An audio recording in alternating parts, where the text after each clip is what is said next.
आ गया, देखा अभी आ गया। यस स्ट्रीम हो गया, माधव वैद्य लाइव स्ट्रीम। ये बोला ठीक ठीक कई को आ रहा है यूट्यूब में आना तो। हाँ, अभी तेरा ये कर दिया समझो तो देख यहाँ पे यूट्यूब में यूट्यूब है, ये आ गया। अभी इसका लिंक भेजने का किसी फ्रेंड को, तो तू सब दिखता है वो यहाँ पे क्या क्या कर रहा हूँ। किसी भी फ्रेंड को, हाँ मम्मी को भेजो। हाँ, मम्मी कहाँ है? मम्मी कहाँ है? और अच्छा आप किससे आएगा ना।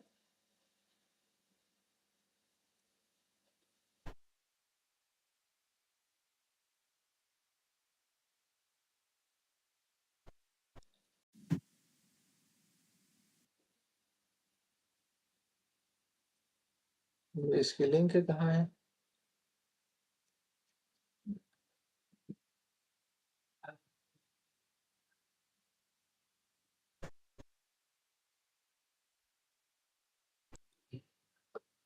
ये देख, ये हो गई लिंक कॉपी हो गया व्हाट्सअप।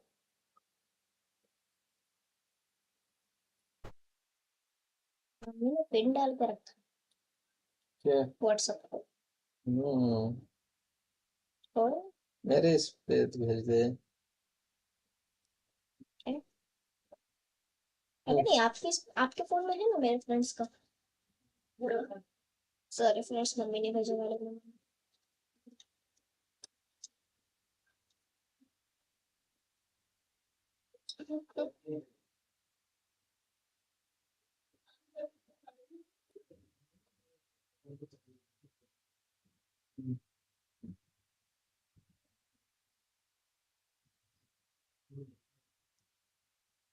डिस्कॉर्ड क्यों कर रहा है? डिस्कॉर्ड एक्सिस्टिंग ऐड कॉन्टैक्ट बोलने में खाली एग्जिस्टिंग कर दे एग्जिस्टिंग कर दो। क्योंकि है ना, हम्म, है ना उसका चोमो कर ये कुछ नहीं होता। अरे create a new contact. Save save खेलना स्टार्ट करूँ मैं। Let's go.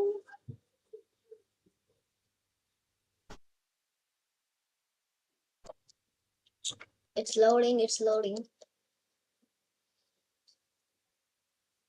मेरा ग्रुप नहीं है। नहीं, आपको सारे कॉन्टैक्ट्स भेजे मैंने। हेलो हाँ बोलो। Oh, another Riot Games. डाला क्या मैंने? Riot Games, whatever. Unfollow. Then try to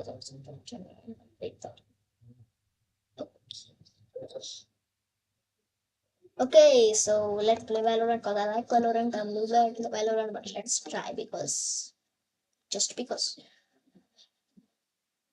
So not really like a gaming setup. देखते हैं तेरा कैसा आ रहा है।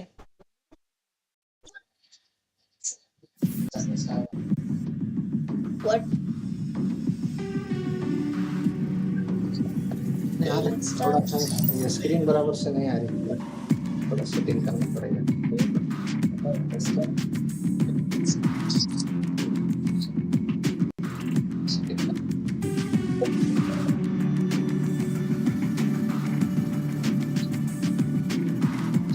ये निकाल दो क्या? तो ये इसका हाँ ये निकलता है क्या? रिमूव ब्राउजर होता कर देंगे।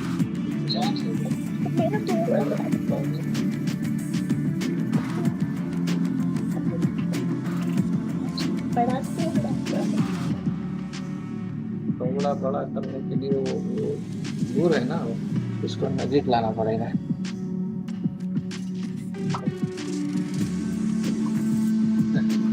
इसको नजीक लाना पड़ेगा।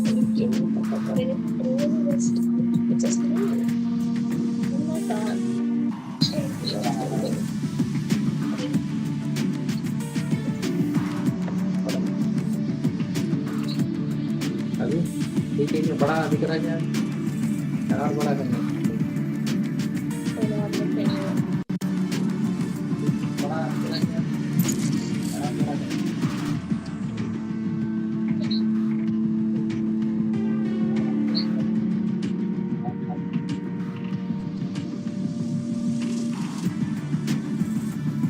तो रेफरेंस हो गया जी सबको पूछो, आपको जितने भी कॉन्टैक्ट भेजे मम्मी को फोन से। मुझे पता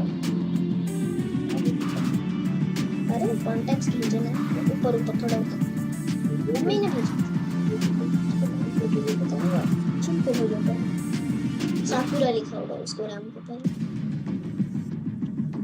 सर तुमचे ते पेपर वापस आले बरं ते द्या मग काय होऊन राहिलं ते ते म्हणे बरोबर नाहीये म्हणे. कसं काय हो? काय नाव आहे का दिवाळी चंदन Diwali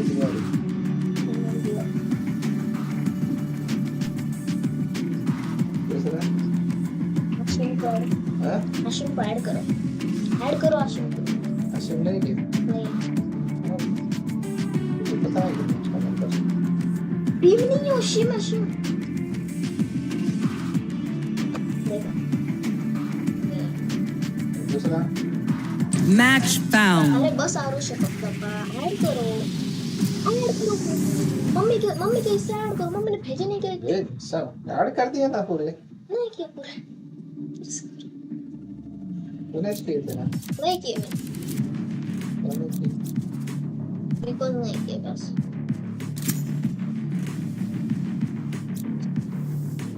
Okay. I'm good with Phoenix. So. Just take a seat. I got this.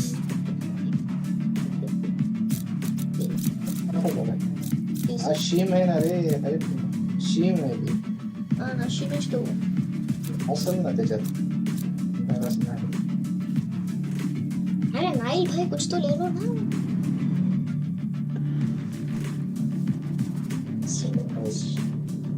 याला अर्नवला अर्नवचा नंबर काय मेरे को नहीं पता। आराम का नंबर इसका नोट करो। काय म्हणून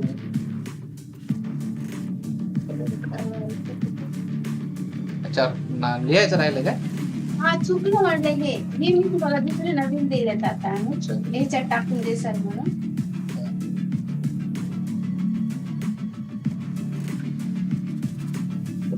सुट्ट्या लागल्या काय दिवाळीच्या? नाही मग आता कोणत्या क्लास मध्ये असतो? 6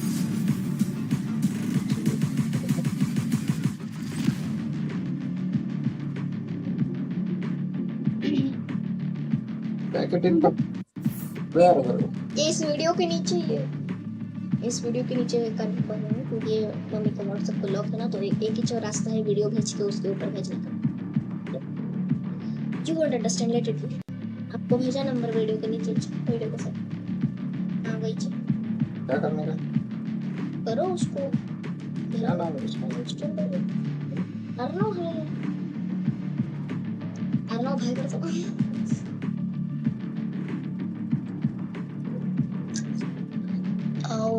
Wow. Come on.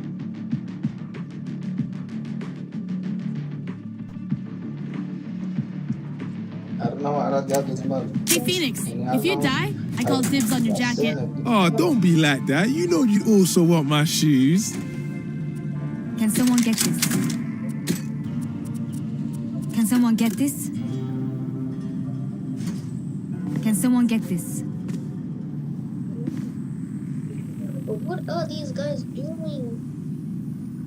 What are these guys doing? Come on. No.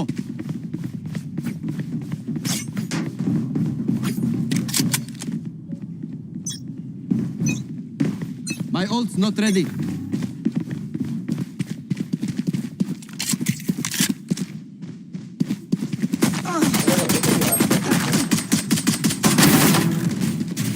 Reloading. Spike down B. Revealing area. नहीं कितने होगा वो 12 बजे? चलो तुम्हारा काम कर इधर से। करूँगा ना, स्ट्रीम चालू करूँगा। Enemy in attacker spawn. Flash! आवाज कम कर। Last player standing. क्या पप्पा, तुम जैसे मर गया। Night night. बोलता है। मैं नहीं खेल रहा, पट्टन खेल रहा, टीममेट खेल रहा।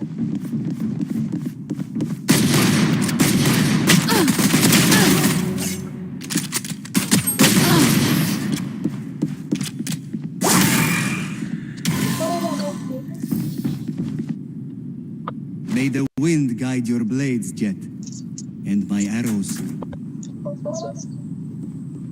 Okay.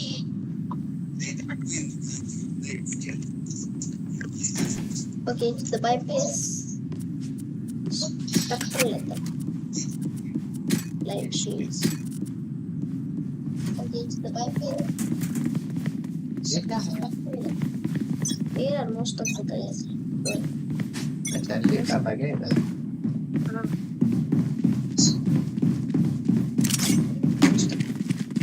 Scanning ahead.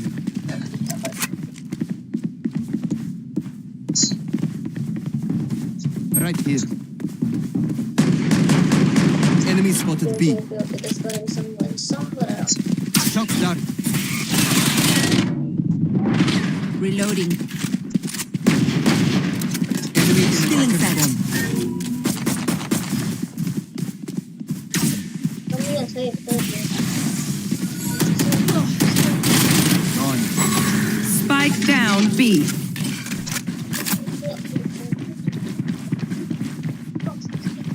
Reloading. Spike down B.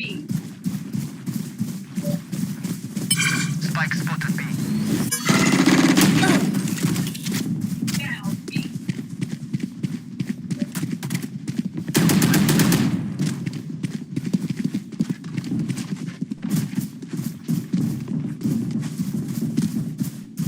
Thirty seconds left. Where are they?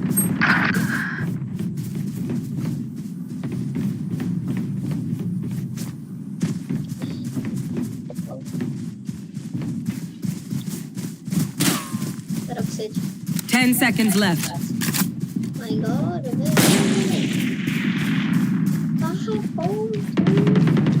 Reloading. Yes.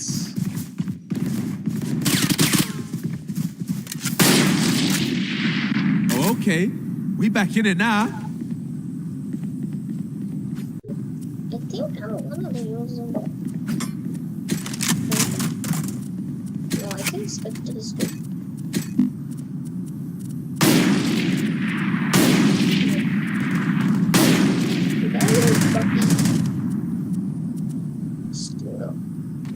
Stop them! This is our turn! Yeah, I'm gonna use Spectre. Where are the others? Oh, see, guys are there, I'm also going. There people where I go there. Someone's in attacker spawn. Shock dart. Deploying drone. Enemy in attacker spawn. Reloading. Spike planted. For you.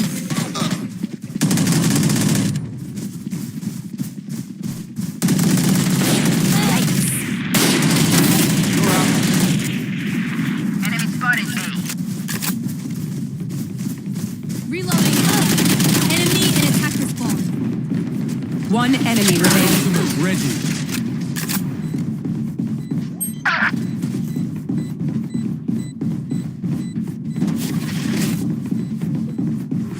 Expect that to work.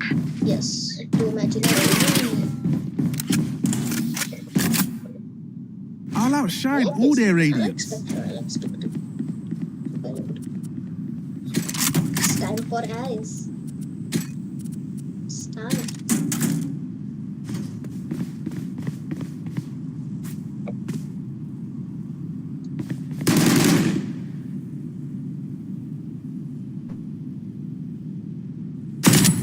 prisoners.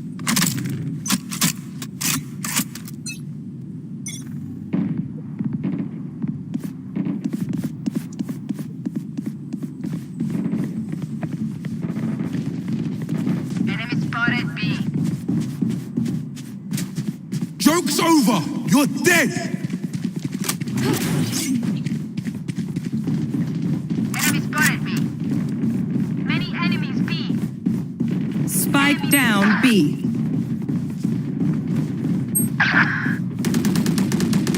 Silence.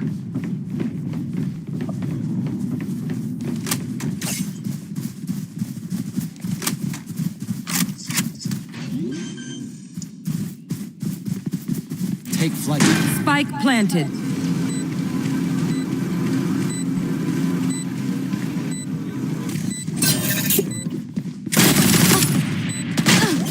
One enemy remaining. My ult is ready. Diffuse. Yes.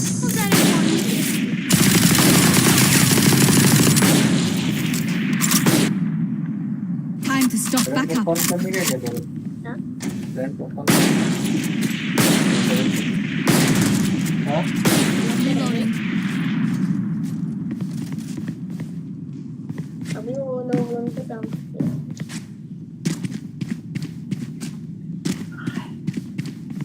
पिटू दादा को भेज दे। ये वो भी लेके बहुत For you, hermanita. पिटू दादा को भेज दे।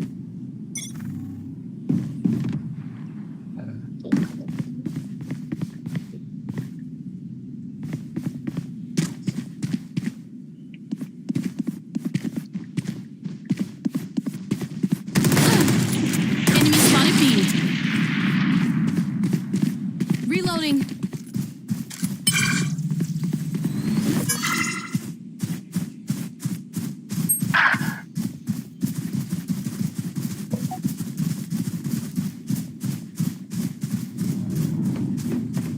Spike planted. Enemy spotted A. Reloading.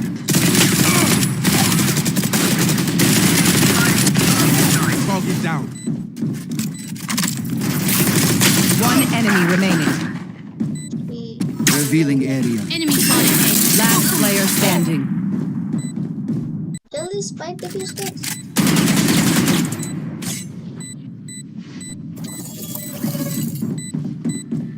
जल्दी भाग स्पाइक। Concentrate, Sova.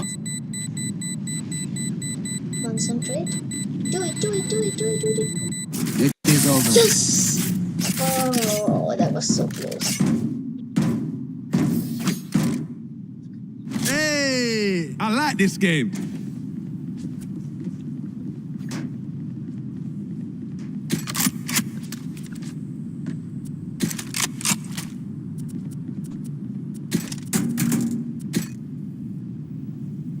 अब इसको मैं एबिलिटी यूज करूँ बहुत हो रहा है They're not gonna get an inch. Reloading.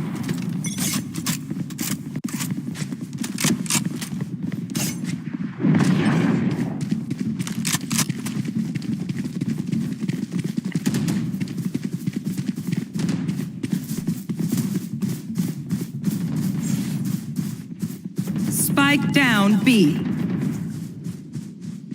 Spike is B. Enemy spotted B. Enemy spotted B. Trick shot. Spike down B. Reloading. Cutting their vision. One enemy remaining.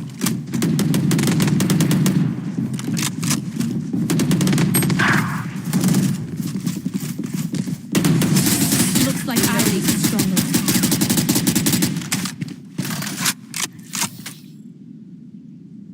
We get a pick, we move in. Got it? Aperta para luchar dentro. Está bien, claro, dos autos. Reloading. Escuta atrás dele.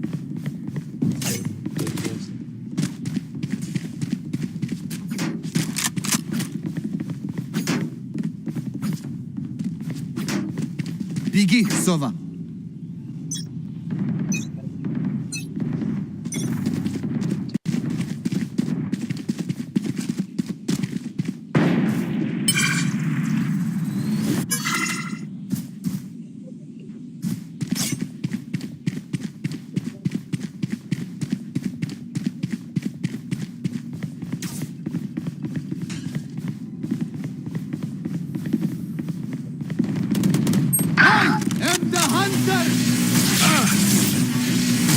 Joke's over! You're dead! Spike down A. Multiple enemies A. Spotted A. One enemy remaining. It is done.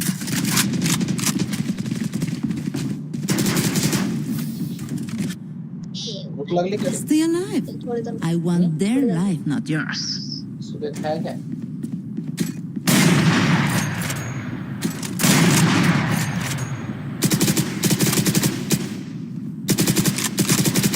Reloading.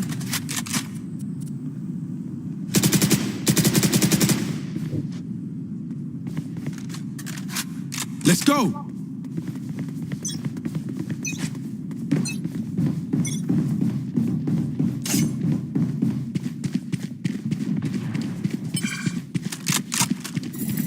Enemy in attacker spawn. No more. Enemy spotted B.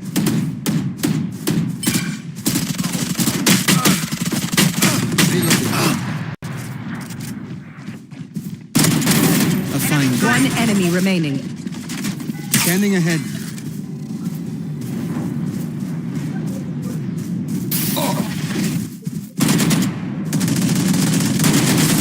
I'll send flowers. Reloading. A bow and arrow is old-fashioned. But sometimes old ways are best.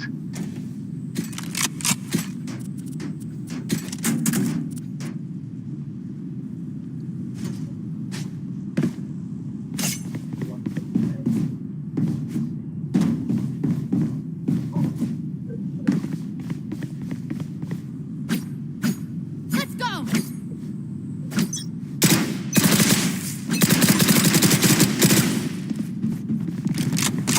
Reloading. Spike down, attacker spawn. Spikes in attacker spawn.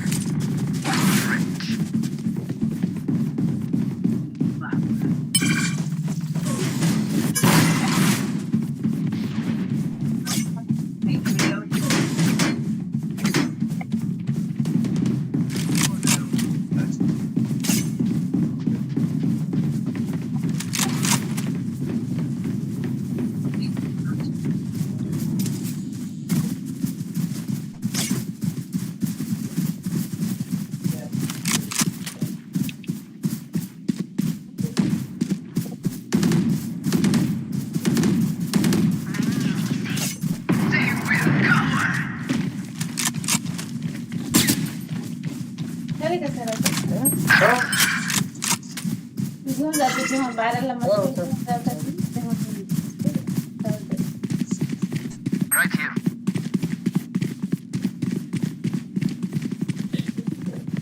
30 seconds left.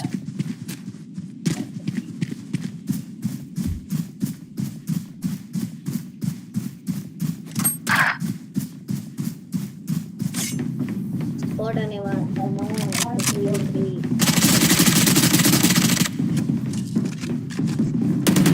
10 seconds left.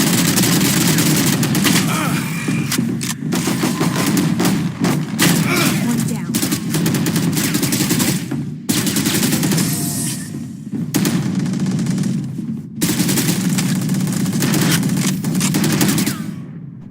I'm the last thing they'll see before they die. Lucky them. मेरा shield तो पता है ये छोड़ दे हे आणली होती डिपार्टमेंटलाच आहे. आज कसं आहे विद्यापीठ चालू राहते कसं काय झालं? Ready. येतो मी. Enemy in attacker spawn. Spike down, attacker spawn. Spike in attacker spawn. Found them.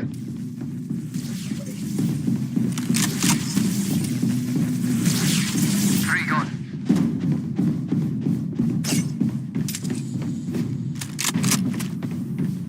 Joke's over! You're dead!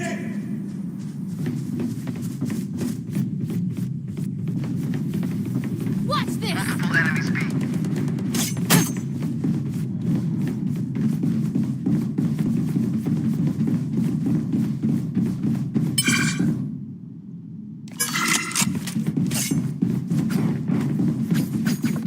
One enemy remaining. Enemy spotted B. Flawless. Poor miserable creaturas. This is crazy. It feels like we've been doing this forever. Anyone else feel like that? Just me? Okay.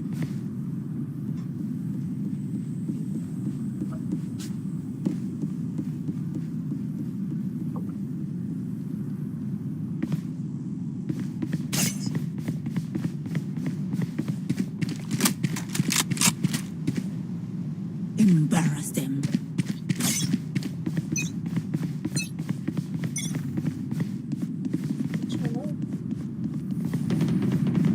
Enemy spotted A. Dead. Enemy in attacker spawn.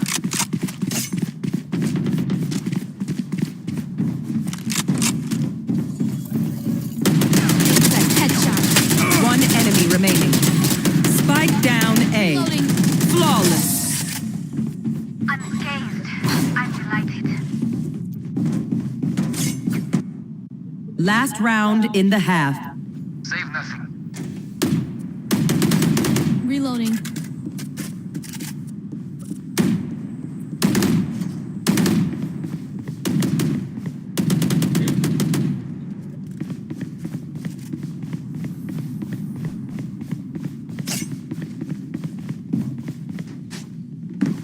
I got you, bruv.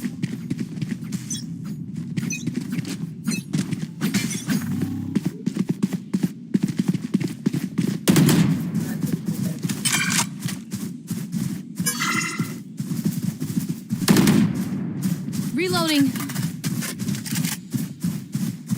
Found them.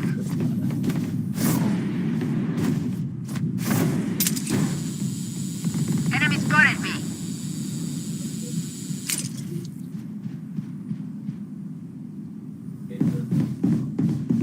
Spike planted.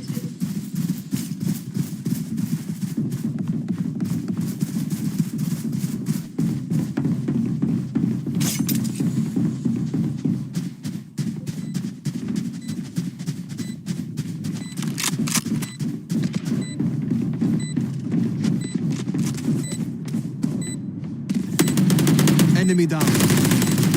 Taken out. My ult is ready. One enemy That's remaining. All good.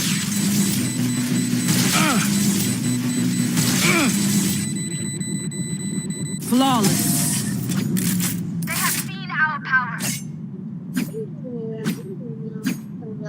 Switching sides. Remember, stay out of the fire. Super high level tactic. Remember that, yeah? I need a drop. Reloading.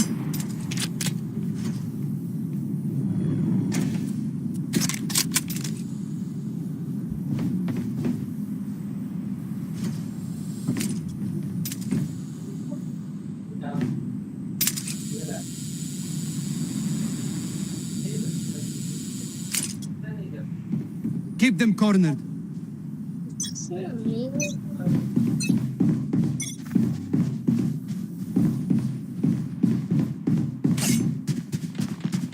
Enemy spotted B. Stay down. Scanning ahead. Enemy spot.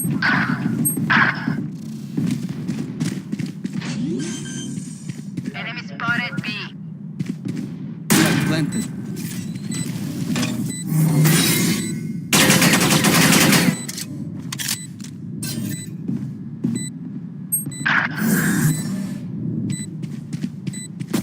Last player standing.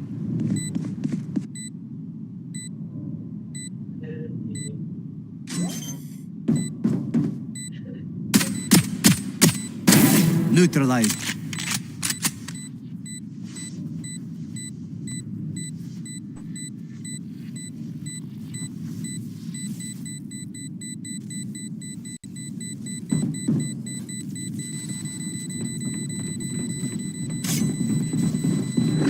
Clutch.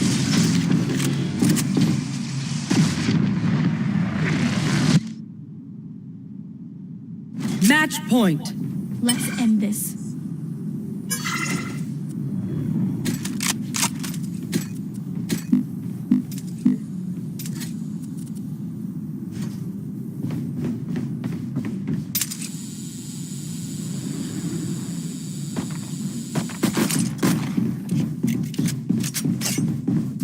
Stay safe.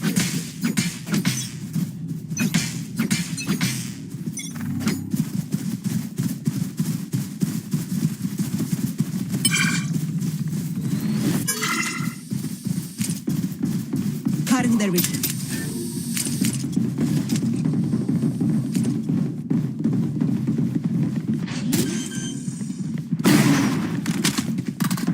Light planted.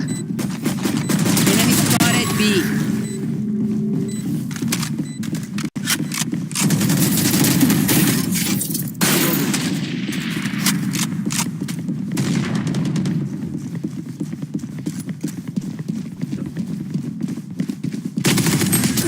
One enemy remaining. Reloading. There they are. My ult is ready. Attackers win. Correct and hunted. Yes. That was easy. Fracture? What? What is a fracture, bro? What is a fracture, brother? How is this one? I like this one. This one works. He sounds honest.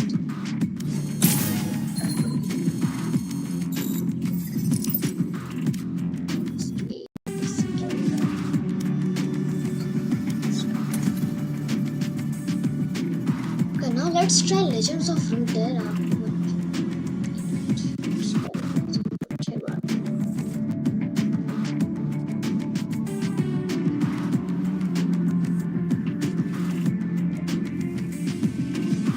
Legends of Runeterra, let's go, guys.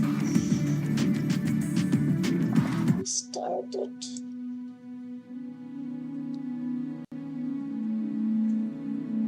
Eager to dig on it.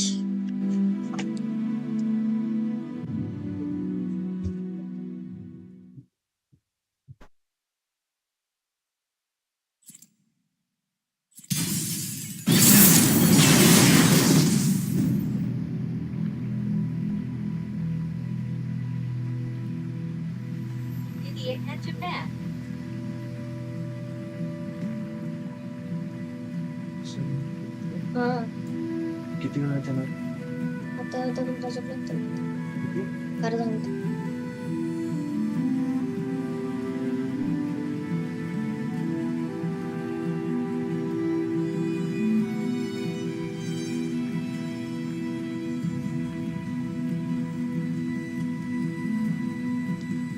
just so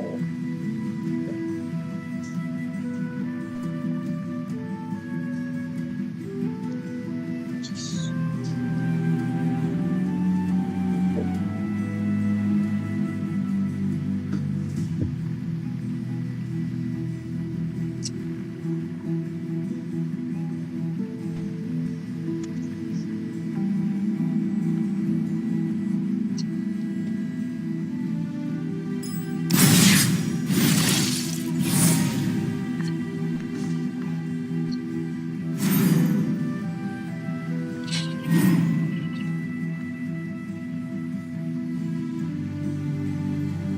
It falls to me to stop this blustering malefactor.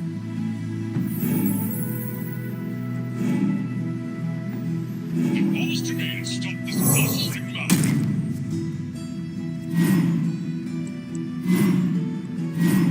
It falls to me to stop this Wait, who are you again?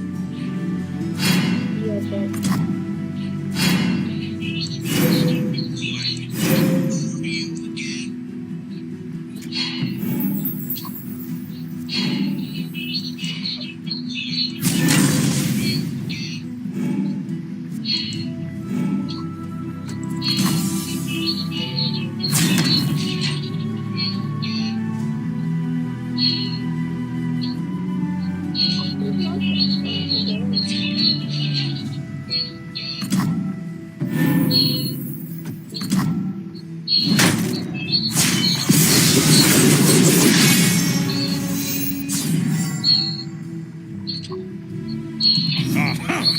Another foe defeated.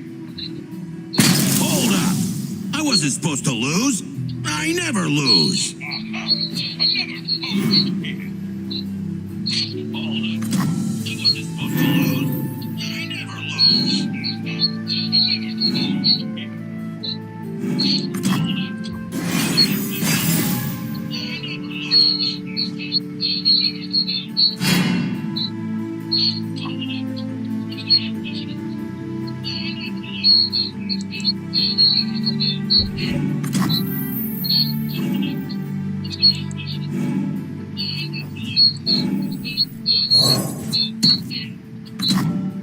New recruit reporting in.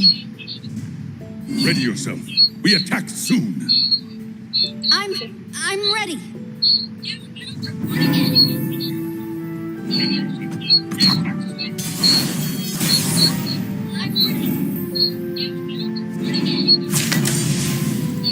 Forward! For Demacia! Charge?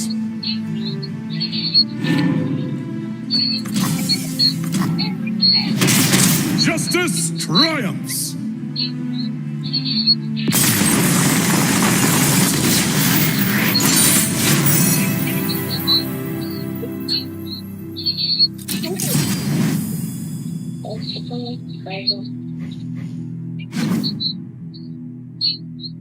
No, you know what? I don't like this.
Don't let it.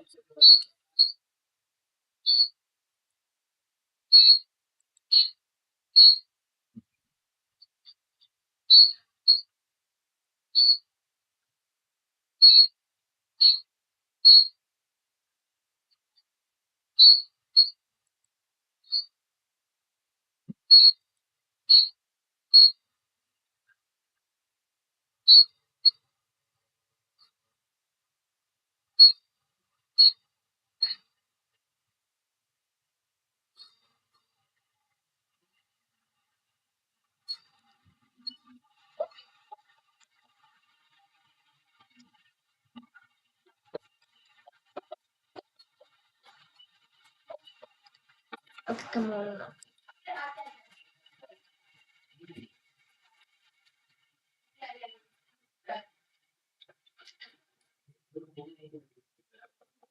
I am ready to play, motherfucker. I am ready to play, motherfucker. Finally, it's loading.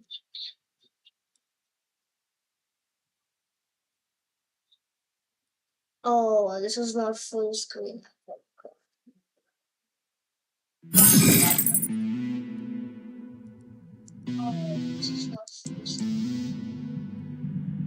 Okay, everyone, understand. I'm trying to log in again. But, plus, maybe do it. Okay,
Free Fire India is set in a virtual world, and it's not based on the real world. Don't worry, you're eliminated. Respawn awaits. Free Fire India is set in a virtual world.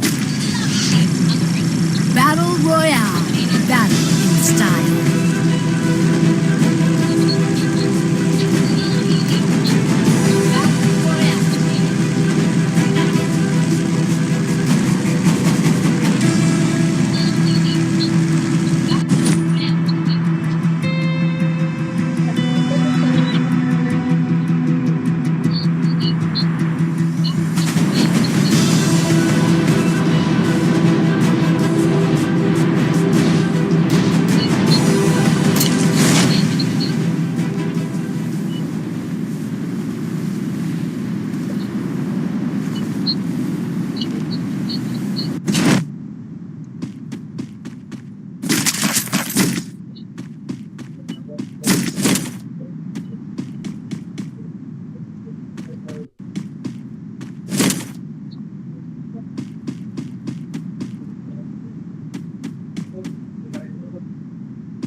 हो गया खत्म अब मेरा काम।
Takedown.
सच में घूम रहा है।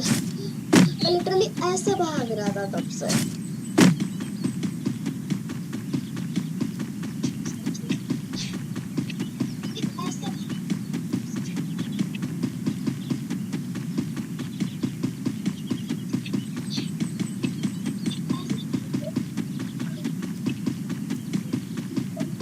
सामने मशीन है, सामने मशीन है, सामने मशीन है।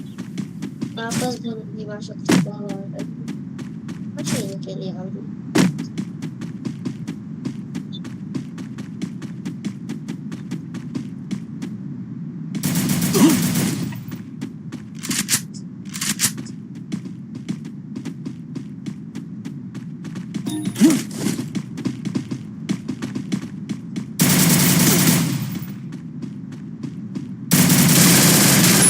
Full takedown.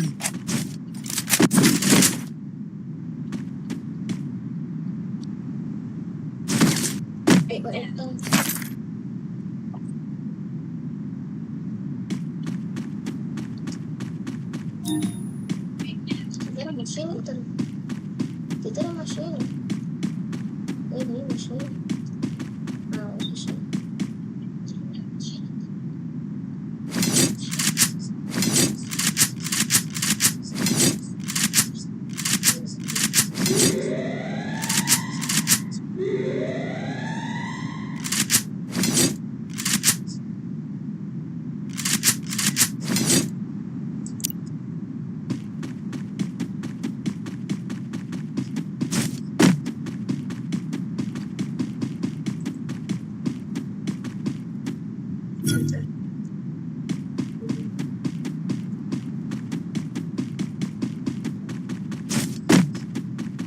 ये तो बुआ है। इस बार बुआ नहीं पड़ा ना, नाम बदल दो नाम। पिछली बार बहुत गंदा मरा ना, इस बार बुआ करते जाएगी।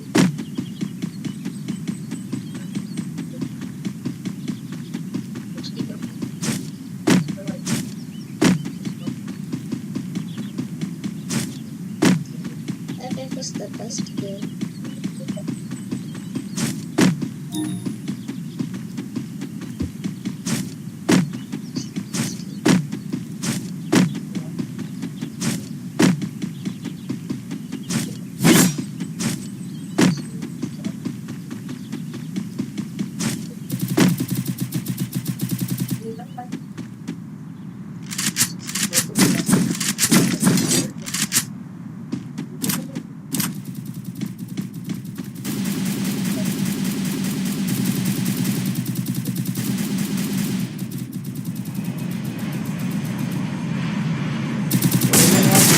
Quadra takedown. मैं बोला दूसरा तो नहीं पीछे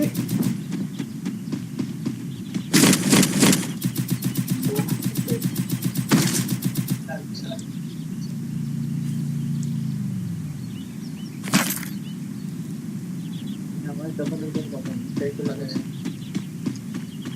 मैं फोकस कर मारो भयंकर उधर कोई नहीं, मेरा वाला पंप जब अच्छी कहाँ से मार रहा है, कहाँ से मार रहा है, दिखाई दे ना, मैं दिखाई दे हाथ में उड़ते करे बेटे, लगता है वो उड़ते करके सामने हाथ में उड़ते करे और पंगे ले रहा है।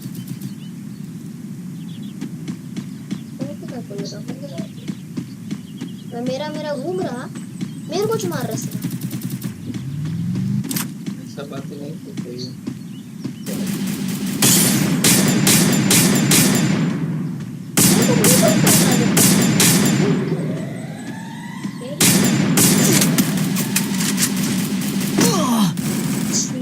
जी दबाने वाला था ओके कोई नहीं लास्ट फाइव में तो आ गए कितने के प्लस लगते थे अब तबे है मेरा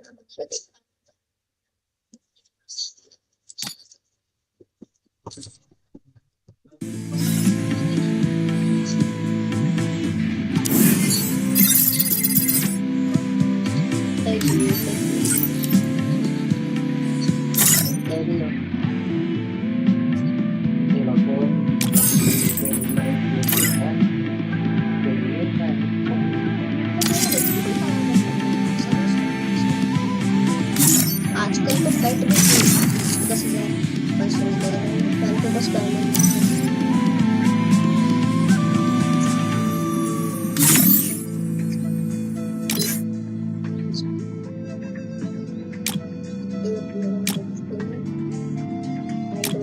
बस सेंट्रल को यूजर्स में मुझको भी लगाने पड़ेंगे कोई नहीं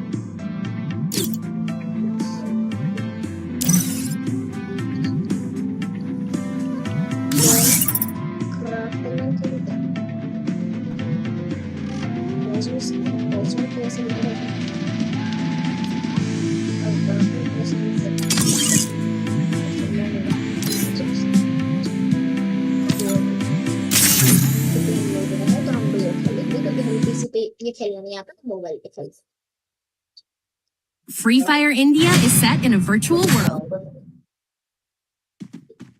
okay MP40 okay MP47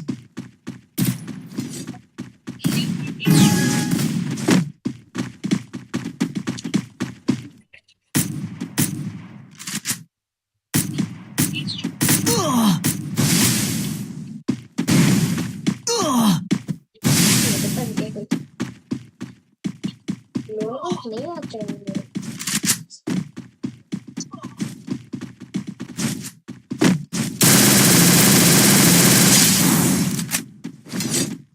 hello पैसे किती द्यायचे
पापा देखो पॉप्स देखो पापा इधर देखो पॉप्स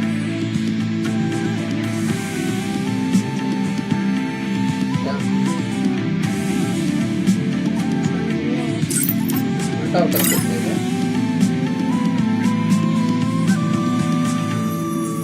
अच्छा इधर YouTube लगाया क्या तूने नहीं यही है वो यस ये तो अलग दिख रहा है गेम सेम है ना लॉबी में दोनों है मेरी फोन में की आईडी इसके कंप्यूटर में की ID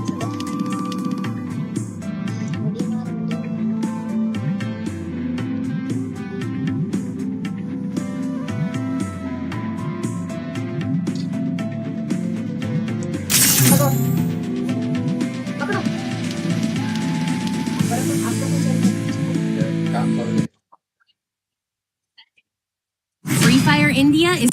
set in a virtual. पहले मेरा फोन गेम प्ले है वो वाला ऐप खेलना।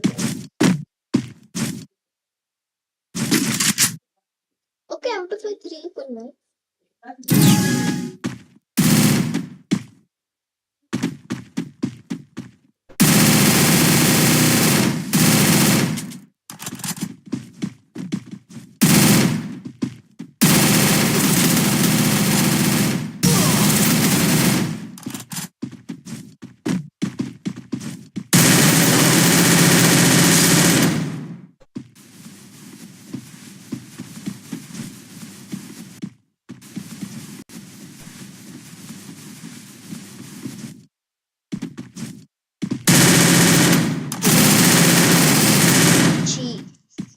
ओके अब please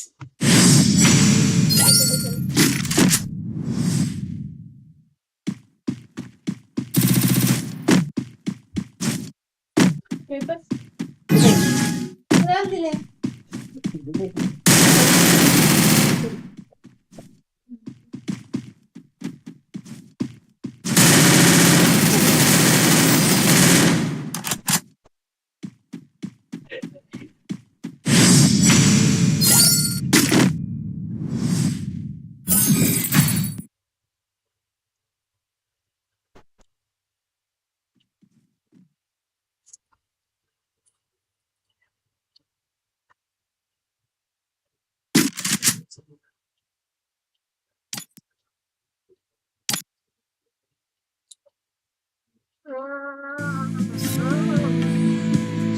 okay this is going offline.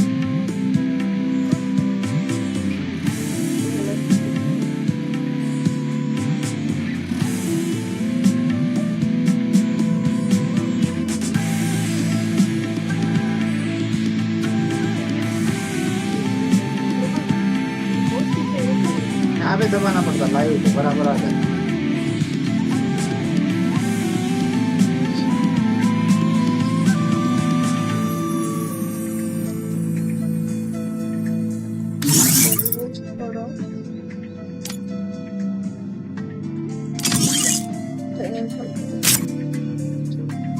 Hello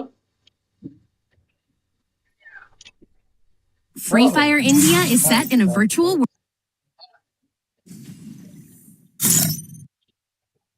Free Fire India is set in a virtual.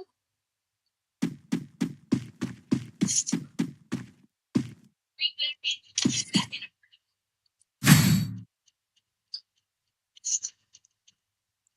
Free Fire India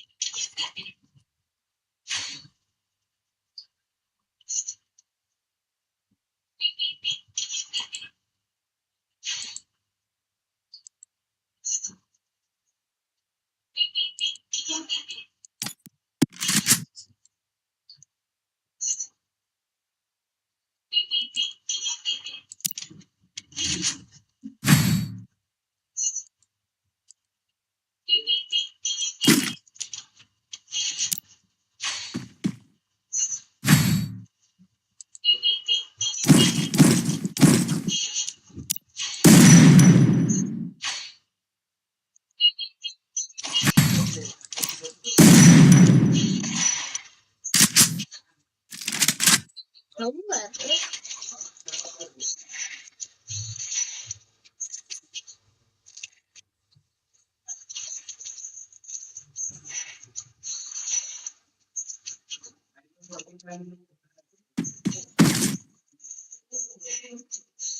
From here, don't.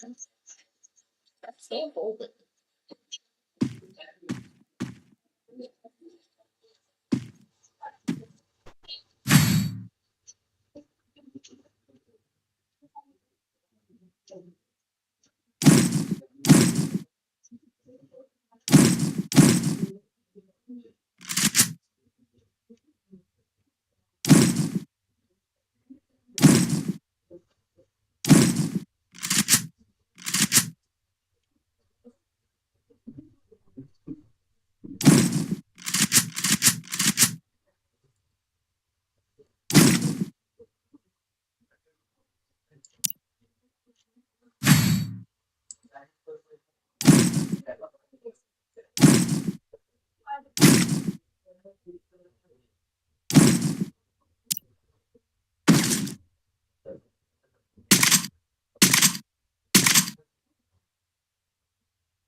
being over prepared. That's me. Just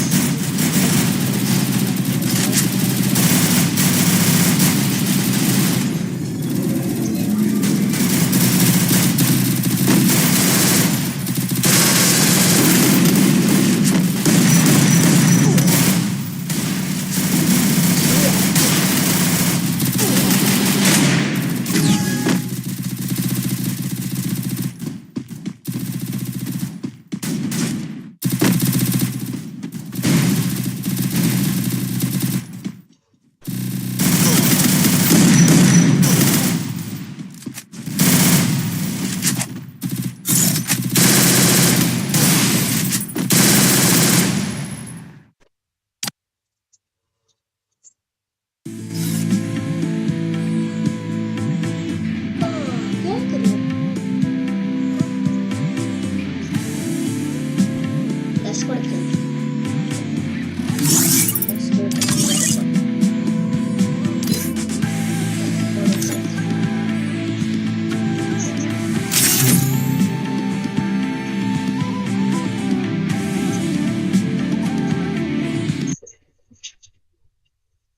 Free Fire India is set in.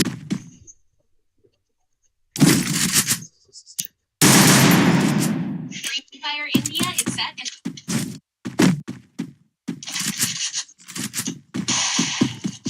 Free Fire India is set in.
MVP में MVP 2 kilo मेरा होगा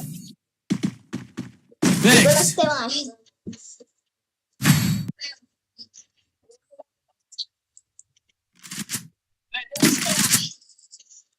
वहाँ penalty penalty Need equipment.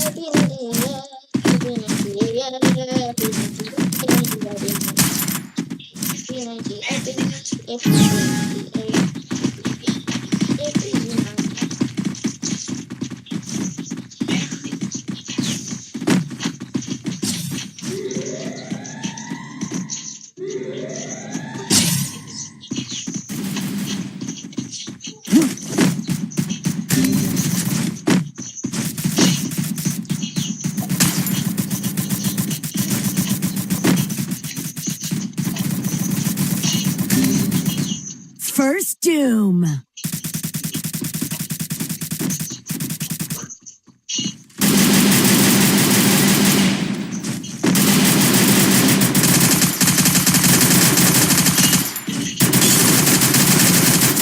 Triple takedown. कितना नहीं बुरा हुआ है वरना लेकिन बस पिछली बार हम गए थे इस बार में बुरा क्या हुआ मैं स्कार तो नहीं कुछ नहीं है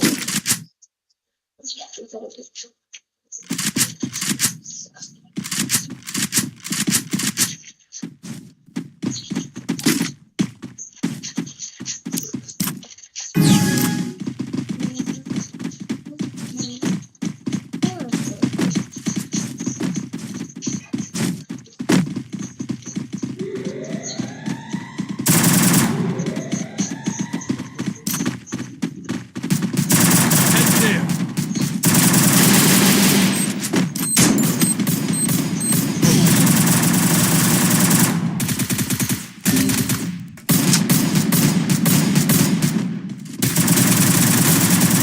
me!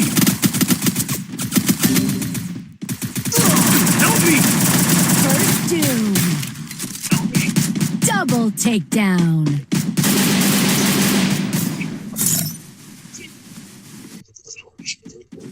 Takedown.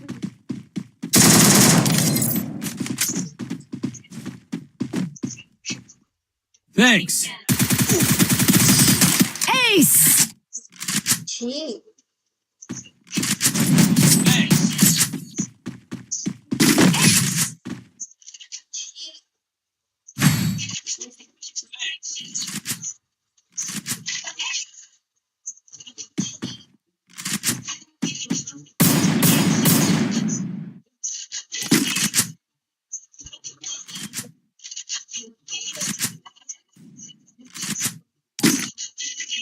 Need equipment.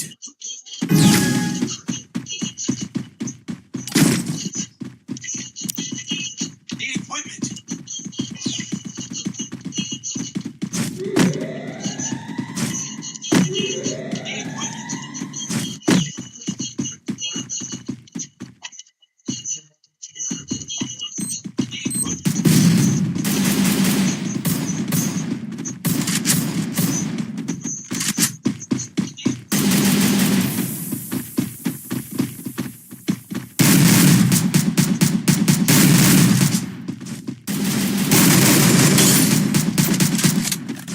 Go for the airdrop.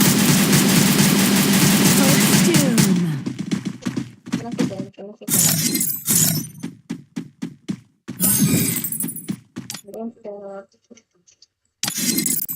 Done. Done.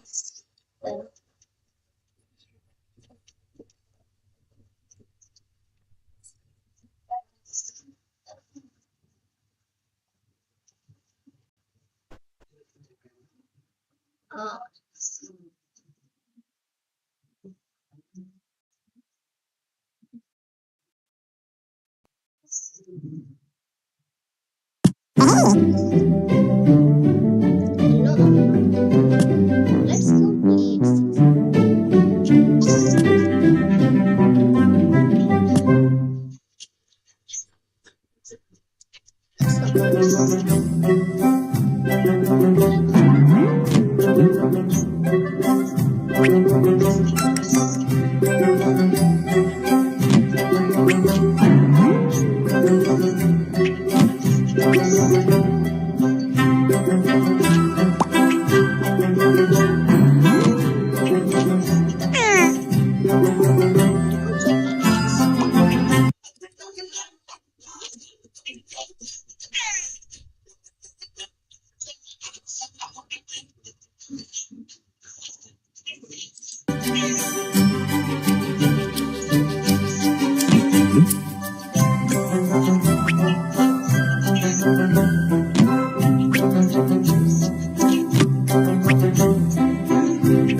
Sorry about this.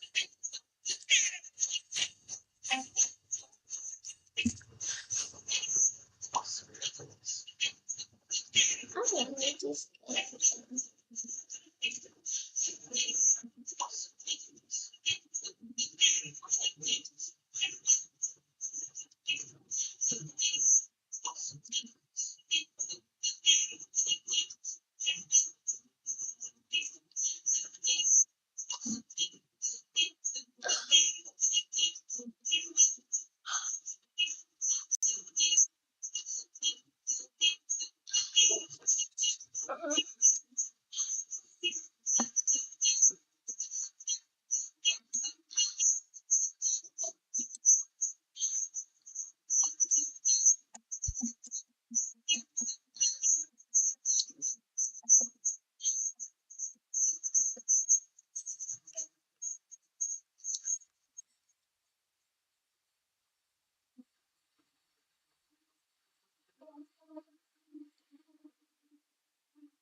और कौन देख लास्ट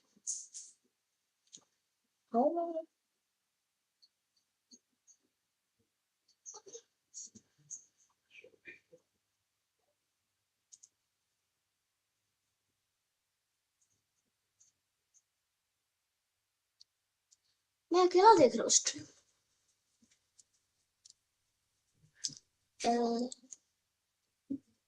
अकेला देख रहा हूँ स्ट्रीम।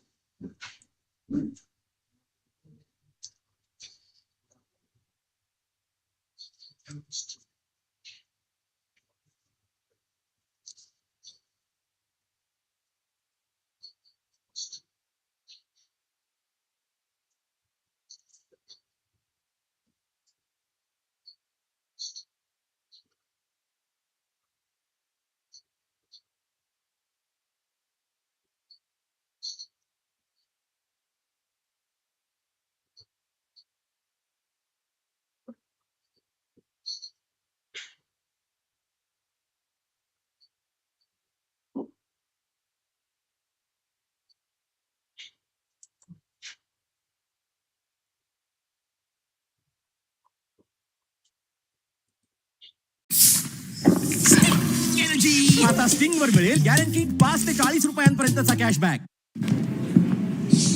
विवेक आप गए नहीं? सर वो बेटी का टूर्नामेंट था ना आज. Hi, I'm Charles with Anycap. The story begins as Haruka hides near some goblins.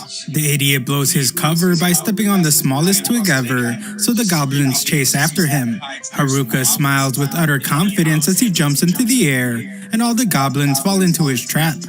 Haruka is very pleased with himself, as he's doing a great job surviving alone in another world. A look back shows how Haruka got himself in this situation. Haruka has always been a loner, and he explains to us that it's because he just never wanted anything to do with his classmates. He didn't like any of them, and they would just get in the way of what he finds most important, and that's reading. As Haruka looked around his classroom, the divide among the students was very clear. There were the popular girls, the delinquents, the jocks, the class rep, the nerds, and the others category. Haruka didn't belong to any of these groups, but he wouldn't have it any other way.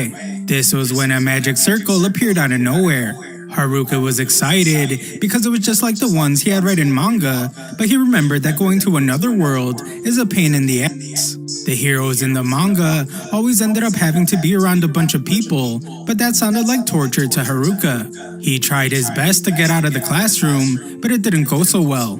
All the other students panicked as the magic circle expanded, but Haruka cleverly escaped through an air vent. Unfortunately for him, the magic circle chased him up there, and he found himself in the generic white void place. Haruka knew exactly what to expect from reading so much manga. He wondered where the typical king was, and when his daughter, who was beyond the reach of any nerd, would show up. Some old guy frantically signaled to him, so Haruka realized that this guy was some sort of god. It turns out that the teleporting was first come first serve, so Haruka's classmates were teleported already, and Haruka was left behind. Haruka was allowed to pick his status and skills just before being sent to his new world. A giant board appeared with all the options, but Haruka was disappointed about something.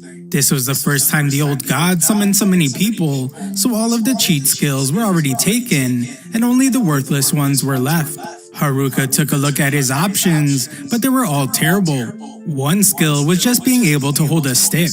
Some other ones were just good overall general health and walking.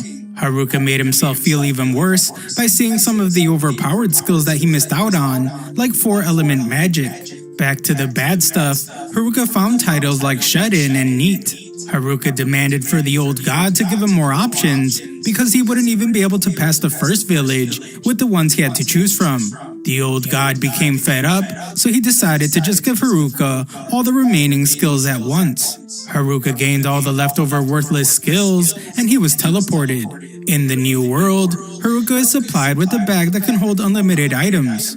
Haruka gears up and checks his stats. His stats screen okay. He hears something in the distance. This sound leads him to a cave, and he prays that he doesn't find a monster. Haruka's bag came with a bunch of camping stuff, so he decides to make this cave his base. He uses temperature magic to light some twigs on fire and determines that the leftover skills are actually pretty useful. Haruka checks his stats again and finds that his temperature magic leveled up, which unlocks fire magic. Haruka worries about what he will do if a monster appears because he can only smack it with the stick right now, but he just ends up falling asleep. The next day, Haruka wakes to find that everything is okay. He has items that repel monsters, and his shut-in title protects his living space. Haruka can now use fire magic to start fires, so he cooks himself some breakfast. He had some beef jerky in his bag, and he had some of the mushrooms he found the day before. The food is delicious, so Haruka's very grateful for his villager starter bag. It's more than just a villager bag though, so Haruka thinks it's more like a bag for a survivalist. Haruka heads out to find more food for later, but he knows that the main concern right now is how to protect himself from monsters. Just then, Haruka finds the last thing he wanted to see, 2 goblins. They are small fry monsters, but their stats are higher than expected. Haruka wonders if he can even win, but he realizes that it doesn't matter because he will have to learn to deal with monsters one way or another. Unfortunately, Haruka doesn't think that his stick will do much. Haruka does have a skill called wrapping, which allows him to wrap all sorts of things with magic and grants various effects. This seems to make his stick stronger, so Haruka is determined to surpass everyone, even without any cheat skills. Haruka begins his first attack ever, and he brutally beats down on the first unsuspecting goblin. The second one tries to attack him, but its moves are pretty lame, and Haruka easily dodges them. Haruka somehow knows how to use a new power, and he eliminates the second goblin. Afterwards, Haruka's pleased after winning his first battle, and he heads back to base. He brought back one of the clubs that the goblin used, but he determines that his stick is still better. Haruka is excited to find that he leveled up, and all his stats more than doubled.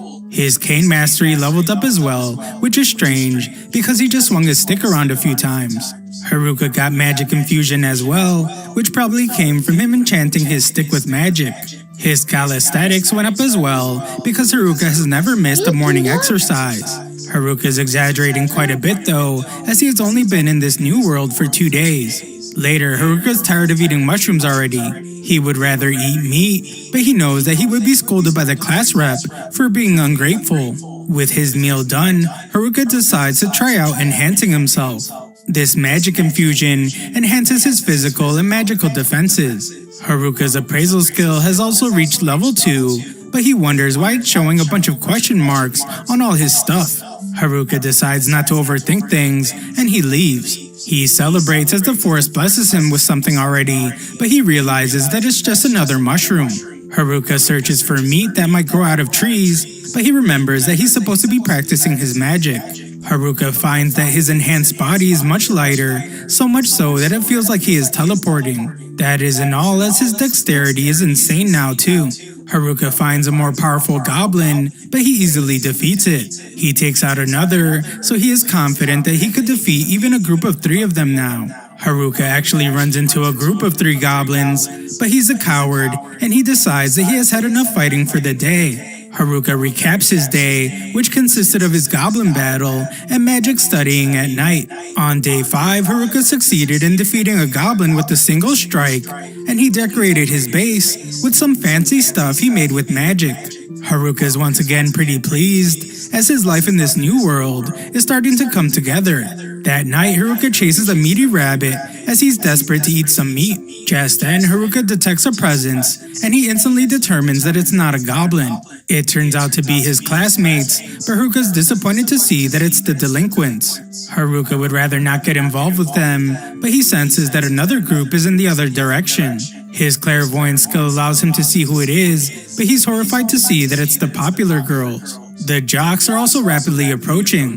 The nerds are nearby too, but after talking to them from time to time in his old world, Haruka would rather take a pass on seeing them. That just leaves the class rep and her friends. Haruka knows that it would be best if he had some friends in this harsh world, and he has known the class rep since grade school. Haruka decides to at least say hello, but he stops himself. He realizes that he feels really free and isolated right now. He can live the way he wants without anyone butting in, and he wouldn't exchange that for anything.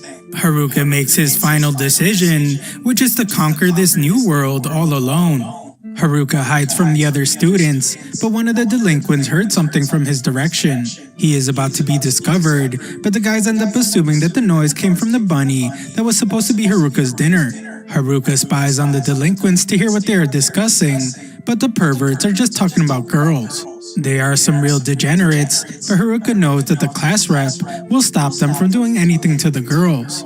However, the delinquents have a guy named Tanaka on their side whose skill will allow them to do whatever they want. The delinquents go back to the other students, but Haruka's a serious loner and he doesn't want anything to do with them. Haruka heads home to enjoy more of his delicious mushrooms, and he finds that his loner level has gone up. It's kind of a depressing title because it's starting to wreck Haruka's self-confidence. Haruka is still only level 3 and he blames his Master of None and dummy skills. He isn't sure what they do, but he assumes that the Master of None means that he can't stay focused on any one thing long enough to make it really strong. However, it does allow him to accomplish a lot of different things. As for the dummy skill, Haruka assumes that it just makes him a puppet, which would make it the worst skill to ever exist. Haruka decides to eat his troubles away, but this just reminds him that he doesn't have any meat to eat. On day 7, Haruka wakes up to the sounds of fighting. Haruka finds the nerds in battle, and he wonders if he should help them. He uses his appraisal skill on them, and is shocked to find that they won't need his help at all. They have way better classes than him, and Haruka is the only NEET even among the nerds. This reminds him that unlike him, they actually have overpowered skills. Unfortunately, this is a lot like how things were in his old world. His class was full of top athletes and ace students. They even had kids of celebrities, and Haruka often wondered how he ended up there.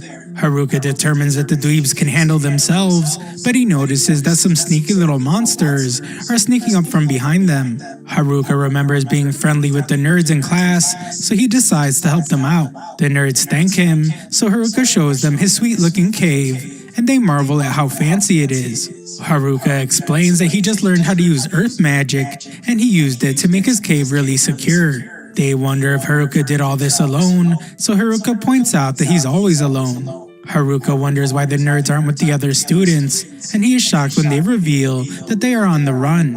It all started when everyone was transported before Haruka. Everyone was in shambles because they didn't know anything about being isekai'd, but the nerds were well versed on this subject. They were already assigning points into their skills, so the jocks demanded information from them. Everyone else was falling apart, but the class rep knew that they needed to keep quiet in the woods. It was too late, however, as they were already found by a group of goblins. Haruka is shocked to hear that even the delinquents were trembling in fear, but this was the perfect time for the nerds to shine. They acted like they were the protagonists of their own anime, and they began taking out the goblins. The jocks were inspired by all the nerdy bravery going on, so they helped out, and the monsters were defeated. The class rep quickly gathered herself and led everyone to a safe riverside clearing. The nerds took the opportunity to shine even more as they helped everyone set up camp. Thanks to their lifelong dedication. Hi, I'm Charles with Handicap. This story begins as Haruka hides near some goblins. The idiot blows his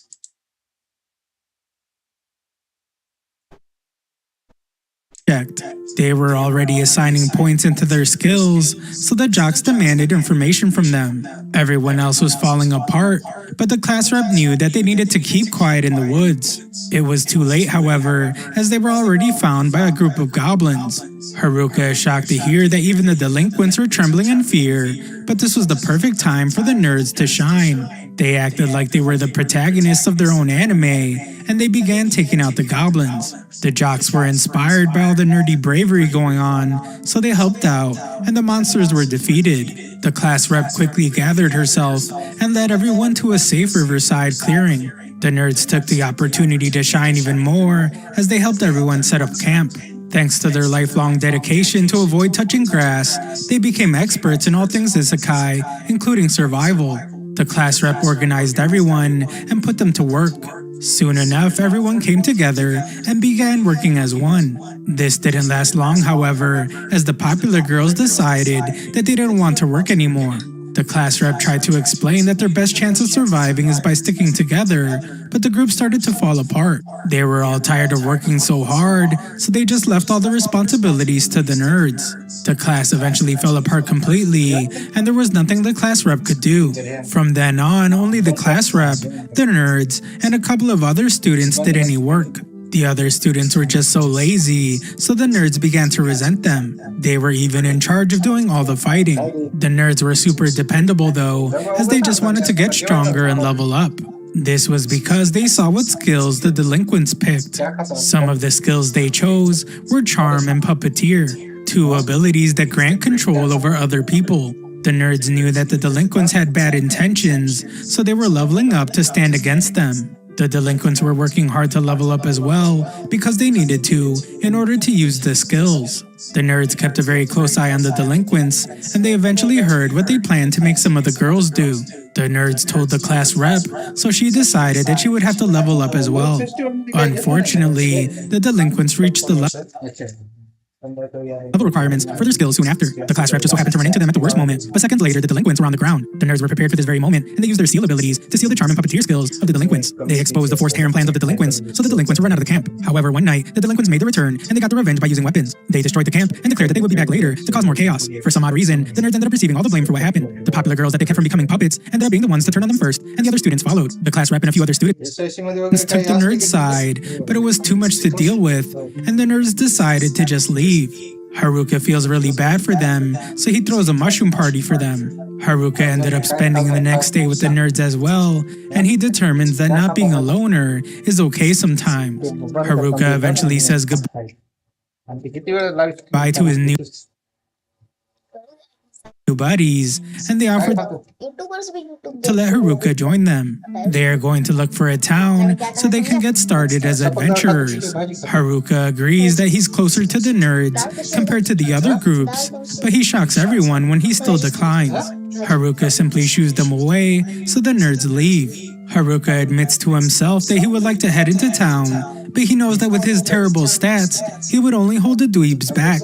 The nerds seem pretty worried about the class rep, so Haruka decides to go check on the other students. On his way there, Haruka is confronted by a kobold, but he manages to punch it into unconsciousness. Haruka is surprised to see that no students are left at the campsite, and his enemy detection skill reveals some footprints. Following the trail leads him to find the popular girls. Haruka panics and decides to get started on cooking dinner back home, but the girls try to stop him. They say that they just want to talk, but Haruka knows that being around them is the exact opposite of quiet solitude. Haruka runs for his life, but he is shocked when the girls politely ask him to stop by saying please. The girls explain that they're looking for the nerds, but Haruka assumes that they just want to put them to work again. The girls shock him, however, as they want to apologize to the nerds because they just now realized that they owe their lives to them. Haruka knows that these girls have never apologized in their entire lives, but they are very serious. Haruka breaks the bad news by explaining that they have no chance of catching up to the nerds, but they still want to know where they went. Haruka points out that they wouldn't make it out of the woods the way they are now because they don't even know how to fight. The girls are discouraged, but Haruka demands to know if this means that they're just going to give up. He demands to know if they're serious about apologizing to the nerds, and Haruka thinks about how he needs to test the girls for the sake of the nerds. Haruka's tough motivation tactic backfires, however, as the girls begin to cry. They just wanted to apologize to the nerds, but now they fear that they will be eaten. Haruka has no clue what's going on, so the girls beg for Haruka to teach him how to survive until they find the nerds. Haruka accidentally says yes, and this activates his domination skill. This makes him rule over the girls, and Haruka wonders how this could have happened. The girls end up following him around like lost puppies with soulless eyes. It's also terrifying because the girls now finish off bad guys without a single word. They even bring crystals dropped by the monsters like they are dogs returning a frisbee. Haruka tries to heal the girls, but they just heal him even though he doesn't need it. Haruka fears what the class rep would say if she saw all this, and he wonders how he can cancel his domination skill. Just then, the class rep finds him, but Haruka is thinking too hard about a solution to even notice. He doesn't realize that she's there at all, so she forces him to acknowledge her.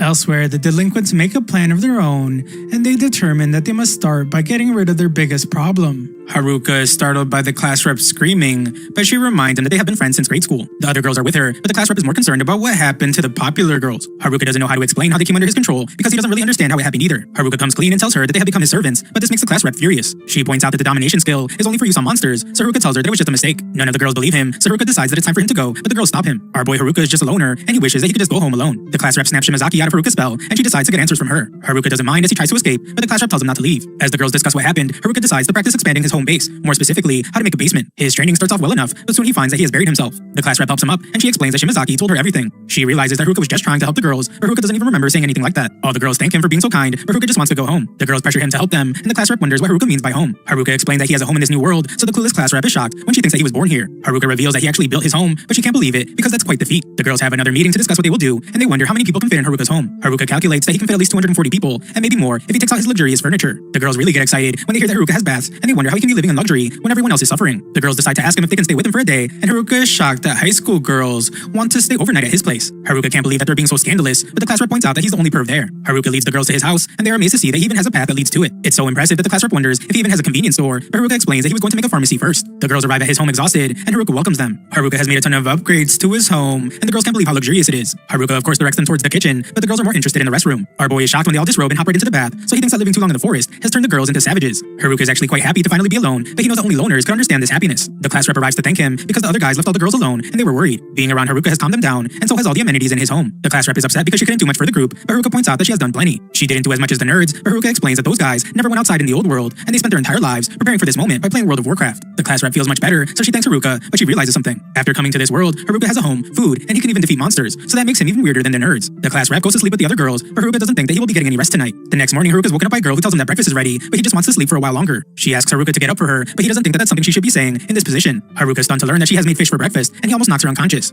Haruka takes one bite out of the delicious fish, and he cries because it's been so long since he has had anything so good. The class rep can't believe that he's getting so emotional from eating fish because he lives right next to a river, but Haruka explains that he hasn't been able to catch any fish himself. They are too fast and slippery, so he has just been watching all the fish while eating mushrooms by the river. One girl shows him how she uses lightning magic to stun a bunch of fish in the water all at once, and Haruka asks her to show him again. The girl prepares the attack again, but this time Haruka wraps the lightning magic with his packing skill. This allows Haruka to move the magic, and he uses it to stun and capture some fish. Haruka celebrates as he has also learned the lightning magic skill. He isn't really sure about how he was able to do it, but he explains to the girls that by using his packing skill on magic, he can get whatever elemental magic it is. This seems pretty overpowered to the class rep, so Haruka determines that even the worst skills have some use. It's pretty incredible to the class rep, but Haruka reveals that he just got stuck with all the worst leftover skills. The girls are planning to find a nearby town, but they want to level up first. Haruka agrees that they need to earn some levels if they want to continue hunting the nerds, but the gossip girls point out that they just want to thank them. Haruka agrees to help the girls level up, so he has them all tell him what level they are. He is shocked, however, when the girls are all over level 16, while he's still just level 7. Haruka tells the girls that their training will start with fighting some kobolds that just happen to appear. It's a group of easy level 3 monsters, so the girls are confident that they can take them out. Unfortunately, the girls are the ones that just end up getting knocked out. Afterwards, Haruka is happy that his magic tent is able to expand, but the girls have taken advantage of this by gathering there to have a review of their battle. The girls leave, but the purple-headed girl from earlier stays behind.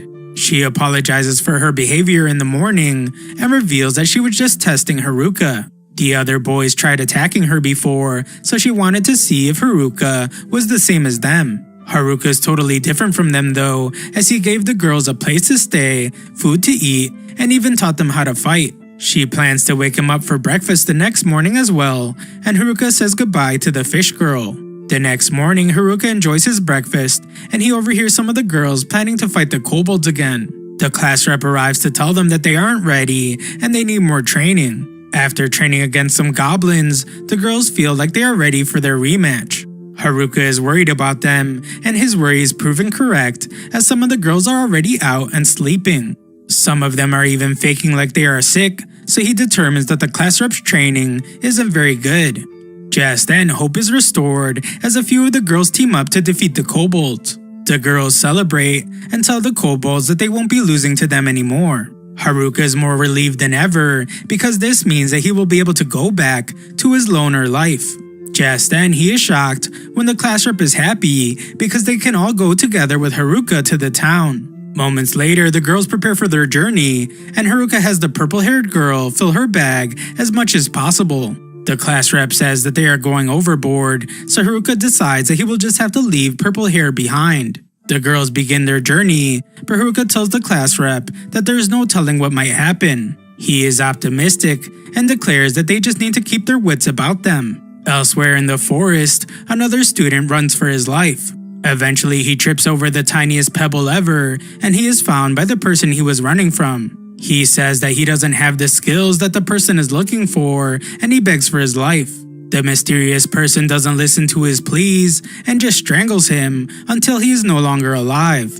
Back in the forest, Haruka continues his journey out of the woods to escort the girls to the nearest civilization, but on their way they encounter a massive level 11 orc. Haruka tells the girls to stand back and watch how he fights so they can learn as well. With that, he charges forward with his tiny baby stick while the orc swings its massive club down to smash him, but to its surprise, Haruka suddenly vanishes from right in front of him. In reality, Haruka is hiding behind a tree and laughing at how slow the orc is. He remembers the nerds telling him that orcs have high resistance to physical attacks and can only be defeated by using magic. Haruka scrolls through his status screen to find good magic to use against the monster, and he notices that he has something called Grand Magic.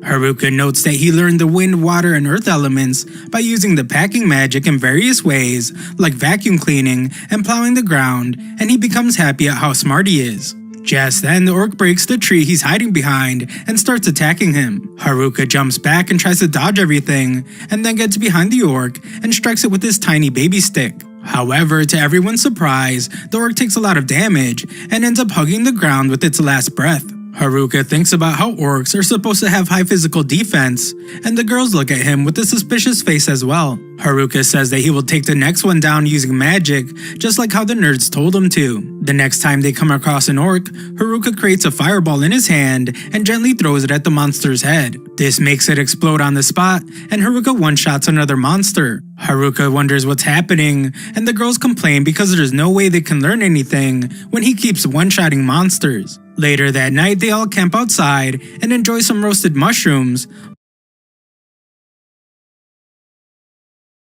while Haruka creates a trap using earth magic for everyone's safety. He thinks about how his tent has monster repellent and is equipped with presence detection magic as well, so the girl should be safe for the night. He starts planning their route for the next day, so he uses his map skill, which evolved from his appraisal and contact lens skills. He looks at it and thinks that they should follow along the river, but then he suddenly detects someone's presence. He notices that there are some humans walking towards them, and he worries that they might be the delinquents. However, to his relief, it turns out to just be the dumb jocks. Meanwhile, the class rep notices Haruka talking to them and decides to eavesdrop on them. Haruka asks the jocks what they're doing there and wonders if they were stalkers trying to check up on the girls while they were sleeping. He asks them if they're also creeps while being muscleheads, but they cry out and say that they are not. One of them says that they're not there for the girls, they're there for him. Haruka teases them by asking if they like going to ditty parties, but they say they don't swing that way. After that, Haruka asks them why they were hiding from the girls, and they reply that it's because they can't trust anyone anymore. They explain that there's a skill that's much more dangerous than the puppetry and mesmerize skill. Haruka thinks that they must be talking about the hijack skill, which allows the user to steal other skills and abilities. The jocks say that the delinquents didn't say anything about the hijack skill, so that must mean they don't have it. However, that means that someone else has it, so they must be cautious of everyone. After hearing this, Haruka says that they must be stupid because they didn't consider the possibility that he might have that skill. However, they start smiling and say that if that were the case, then they would be really happy because they know that he's not a bad guy. They then ask him if he actually has it or not, and Haruka tells them that he doesn't have hijack, but he has the domination skill, which sounds even worse. They tell him that as long as he has all the weird skills, they won't have to worry because he will most likely just sit alone somewhere without harming anyone. After that, they say that they will keep an eye out for the delinquents in the forest, and they were just looking to warn Haruka about the hijack skill so he can stay safe. They then ask him to apologize to the girls on their behalf for not standing up to the delinquents earlier, and they walk away. Haruka sees them off by telling them to consult with the goblins if they're in trouble next time because they're both idiots, so they will get along well for sure. The next morning, Haruka tells everyone to prepare their equipment, and then they walk to the forest to look for some herbs before they leave. The class rep tells him that she knows about his talk with the jocks last night, and she apologizes to him. Haruka realizes that it's about the hijack skill, and he says that he knows that she's the one who has it. The class rep says that she asked the nerds to keep it a secret, but Haruka says that it was pretty obvious, but the jocks are too dumb to realize that. He tells her not to worry about it because they all trust her with that skill. That's why the nerds didn't steal it from her like they did with the delinquents. This makes the class rep really happy, and she starts tearing up. Haruka points out that she's been crying a lot since coming to this world, but the class rep says that it's because of him. Haruka freaks out and says that it's a false accusation and runs away. However, when he leaves, the class rep tells herself that it's because he makes her so happy. After that, they continue their journey, and Haruka decides to sell some fresh fruit juice on the way to cheer everyone up. One girl says that she doesn't have any money, but would be interested in paying another way. However, the class rep scolds Haruka for being a pervert, and he stops selling the juices, which makes the other girls weep about not getting any. They continue walking through the forest until Haruka spots the river. He tells the class rep that it should be safe to camp out here for the night, and says that he will go on ahead to do some scouting as he dashes away. While running, he enhances his physical strength and uses weight magic to make himself lighter. He gets a good view of the forest from above, but then he realizes that he doesn't have a way to land safely, so he falls to the ground with his butt at 1 HP. Haruka then goes back to the camp and gets scolded by the class rep for being reckless. Haruka's a clever guy, so he tries to make up for it by saying that he picked up some fresh fruits to make more juice. The next day, they get back to treading their way out of the forest and encounter a bunch of new things on their way. They find a lost girl from their group and enjoy some time playing in the river, and even get chased by a horde of orcs. However, in the end, they manage to get out of the forest, and it makes everyone really excited. Haruka notes that his vision is covered by the hills in the area, and he notices a new airwalk skill in his status screen. He uses it to fly up to get a better view of their surroundings, and notices a party of NPCs from this world getting attacked by a pack of monsters. He gets down and tells the class rep everything. Being the good leader that she is, she freaks out and says that they should help them. However, Haruka warns that there's no guarantee that the NPCs are actually good people. There's no way to know if they will hurt them once they save them from the monsters. He suggests that they continue walking forward, but the class rep says that she will fight back if they try to hurt her classmates.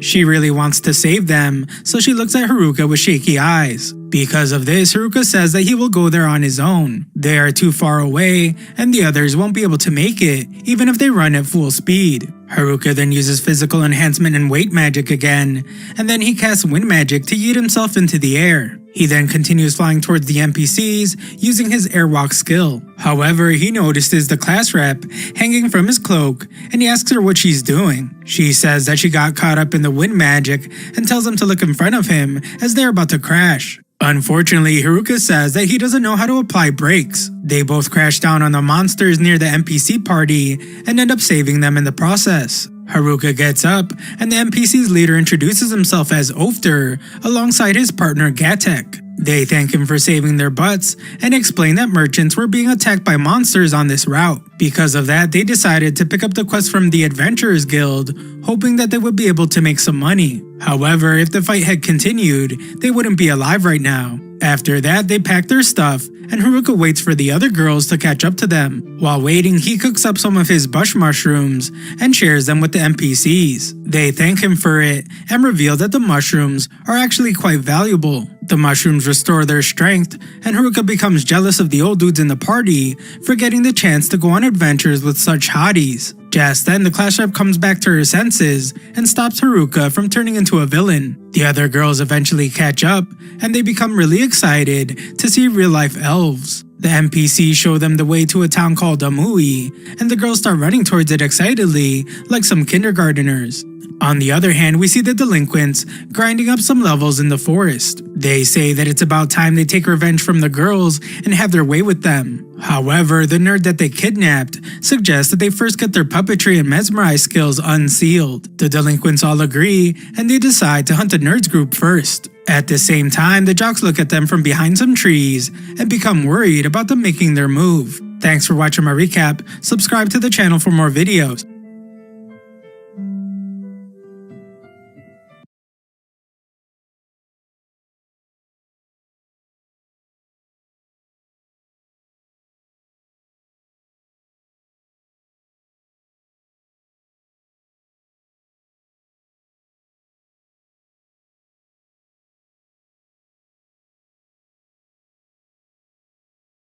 In this world, gods exist, but they all vanished into other worlds. Those known as Kashi are the only ones that can return the gods to this world by confining them in beads called Sai. A mysterious man speaks to our protagonist named Ichiyo, and he shows him a technique called Totoka. The man tells Ichiyo to pound every detail of the technique into his mind because it will allow him to capture any god. Once Ichiyo becomes a Kashi, he will be able to make any god his. He will even be able to bring back the legendary 4 evil gods to this world. Most importantly for Ichiyo, this will give him the power to free his adopted father from his pillar. Years later, a man named Tenko comes flying out of a fountain, and he greets the gatekeepers. The keepers wonder where Ichiyo is, so Tenko explains that he had a hard time coming back because he can't swim. Tenko panics because it's his fault that Ichiyo drowned, but he can't stop himself from laughing when he sees how funny Ichiyo's face looks. Tenko tries to wake him up, but it's no use. Tenko must resort to mouth-to-mouth resuscitation, but Ichiyo wakes up just in time to knock him out. The two argue about the importance of learning how to swim, but Ichiyo sends Tenko off a bridge and tells him to learn how to swim through the clouds. Ichiyo yells at a clerk for sending him to a place with no gods, but it turns out to be his fault. The clerk offers to pay big money for the beads Ichiyo already has, but he doesn't want to give those up. His mistake is seen by everyone, and they call him the infamous failure. A guy named Rakan feeds the pair, but the guys argue because Tenko won't stop teasing Ichiyo about being a failure. Rakan reminds Ichiyo that he isn't some homeless shelter, and he's actually a skilled trainer. Ichiyo refuses to receive any training from Rakan, so Rakan offers to retrain Tenko as well. Tenko thinks that Ichiyo needs Kashi training more than anything, so they just start arguing again. Rakan thinks about how strange their The story begins as a group of kids dream about becoming treasure hunters with the goal of obtaining riches and glory. Everyone is in total agreement, including the kid that's dressed like a cardboard box, and they vow to become the best heroes in the world. Treasure hunters travel the world to explore ruins called treasure vaults so they can collect the relics hidden. The story begins as a girl wakes up in another world, but when she looks in the mirror, she realizes she's been reincarnated as her favorite villain named Alicia. We learn that she used to play a video game where Alicia would make the main character suffer, but the girl liked her personality, and she always wanted her to win because she thought the hero acted too kind and innocent, thinking she wasn't sincere and was just toying with the prince's emotions. The girl realizes that she's now in the game, and she's glad she was reborn as Alicia, planning to become the greatest villainess in history. She runs through the hallway, and she greets her mother Rose, who realizes that she's acting strange because she doesn't usually greet people. She sees her brother's training, so she decides to join them, asking her brother Albert to teach her how to use a sword, saying she wants to get stronger. Her other brothers Henry and Alan think she isn't serious, but Albert agrees to teach her, but he tells her she needs to get stronger before she can wield a sword. So he tells her to do 100. She was just a small streamer for fun, but when she forgets to turn off her stream and she starts drinking, she accidentally exposes herself, but she instantly goes viral. The story begins as we meet a VTuber named Awayuki. The story begins as a girl wakes up in another world, but when she looks in the mirror, she realizes she's been reincarnated as her favorite villain named Alicia. We learn that she used to play a video game where Alicia would make the main character suffer, but Kanji was a lonely kid who suffered a life-changing tragedy when his sister died of cancer. One day he dies of exhaustion before getting transported to another. Hikaru is your average high schooler with terrible social anxiety and no idea what he wants to do with his life. He wakes up early one morning and after dragging himself out of bed, he heads to the train station and gets on the first train headed to his school, but there's something that has been bothering him. Kanji was a lonely kid who suffered a life-changing tragedy when his sister died of cancer. One day he dies of exhaustion before getting transported to another world in the body of a young boy and unlocks his SS rank magic abilities. Our story starts when Kanji's sister dies of cancer and he vows to find a cure to this deadly disease and starts working towards being a scientist. After 40 years of hard work, he becomes a well-known pharmacist, but due to getting overworked, he ends up taking a nap but gets transported into another world. He opens his eyes to find himself in a completely different world and notices a girl named Lot in front of him. She tells him that he had been struck by lightning a few weeks ago and was in a coma ever since. He suddenly realizes that he must have died in his sleep and has been ishikade into an alternate world. He tells Lot honestly that he can't remember anything about himself or his past, so she brings a mirror for him. He looks in the mirror and sees that he is now in a different body, a boy named Pharma, with a lightning-shaped mark on his arm. Lot tells him that the mark was the sign of the god of medicine, but Pharma doesn't have any idea about what she's talking about and ignores her. She explains that their family had been royal pharmacists for generations and were nearly as important as the king before taking him to the hall and showing him pictures of his parents. She also reveals that his family is insanely skilled in magic as well, which gets Pharma excited and he asks if he could do magic as well. This shocks her to the core as she asks him whether he doesn't remember anything about magic. He shakes his head and she tells him that the main trait of being a noble is the ability to perform magic, and without it, people will consider him a low-born. She explains that he used to be a water magic user and was very good at it, before telling him to try and remember how to do magic. He goes back to his room and sits on the bed, thinking how he can even begin practicing. but thinks about the chemical composition of water, and after thinking about the molecular structure, suddenly he feels something moving and water starts forming from his hands. He quickly rushes to the window and ends up blasting a lot of water in the garden while trying to stop. He is finally able to stop the flow and is exhausted by the end of it. Lot, who was in the garden, gets excited to see that he remembers to use magic and rushes upstairs. By that time, he tries to think about different molecular compositions and finds out that he can create complex compound things if he knows about their molecular structure. She comes upstairs and asks him whether he also forgot all the medicinal knowledge that he had and takes him into a library. The library was huge with a vast collection of books, and she tells him that he had read all of them alongside remembering them word for word. He picks up a book, and even though he had never seen it before, he realizes that everything inside the book is already in his mind, as some of the boy's memories are still with him. After that afternoon, he goes to dinner where his family looks concerned for his well-being apart from a serious-looking man who turns out to be his father. His dad was happy that he was feeling better, but relentlessly started asking him medical questions to check whether his memory is intact or not. His mom tries to tell his dad to chill out, but Pharma tells her that it's okay and answers correctly. His father seems to get satisfied by his answers and tells him that he should restart his magic training from tomorrow itself, and Pharma agrees immediately. The next day, he goes down and meets his teacher, whose name is Elin. She seems suspicious of him and claims that he doesn't look like the Pharma she knew. She is aware about the fact that his memory is fuzzy and tells him that she is his father's top student and his tutor from now on. After that, she asks him whether he remembers magic, to which he replies that he doesn't. She tells him that they are going to have a revision class today and explains to him the classic stuff about how there are a couple of elements, including fire, water, air, and earth, and you can make a bunch of new shit with it. She takes him to the banks and asks him whether he brought his wand. He asks whether she is talking about the one in his pants, but she says that she doesn't like the below-average wands as she is a size queen. After taking the massive L, he suddenly remembers that he saw a wand inside of his room on the wall, but thought it was a decorative piece. She sighs and produces her own wand, which is pretty huge and makes me think that she is from Thailand, but let's not assume anything. She hands her huge wand into his hands and tells him to use it to produce basic water fountain magic. He seems to be confused and says that he doesn't remember how to do it, so she takes the wand out of his hands and goes over to the bank, telling him to look closely, as she is about to demonstrate it once. She simply goes ahead and creates a fountain from her staff, which he is impressed by. He will be very impressed by me as I create a bunch of waterless fountains with my staff at night. She then walks to him and hands the staff over to him, telling him to replicate without even explaining what or how she did it. Anyways, Pharma is a giga-chat and goes over near the bank and ends up producing a fountain big enough to rival my nightly fountains, which shocks her to the core as she falls over. She rushes over to him, checking whether he is okay, and tells him that each person has a set amount of mana that they can use, and she is scared that he ended up using all of his. She rushes back to get a smaller staff out of her bag and tells him to grip it tightly. He seems to be very experienced in gripping wands, and it turns out that it was some sort of a meter to measure mana, and the wand ends up breaking, which totally shocks her. She tells him that this has never happened in their world before and pulls his sleeve up to see the tattoo that God ended up making on his arm, and is again surprised to see it glowing. Pharma brushes it off, but she tells him that this is not some random mark, this is the God of Medicine's gang sign. She tells him that he is to never grab a mana measuring wand in front of anyone, not even his own father, and they end up stopping the lessons for the day. On their way back, they end up sitting on a bench, and while playing around, he realizes that he is able to see if anyone has any medical problem, if he focuses. He notices that Ellen's finger is looking blue when he focuses, and she reveals that he is right, as she ended up hurting it this morning. But this ends up freaking her out even more as she stumbles back, saying that it is famed to be the ability possessed by the God of Medicine as well, and tells him not to kill her, before running away into the bushes. What a crazy thought.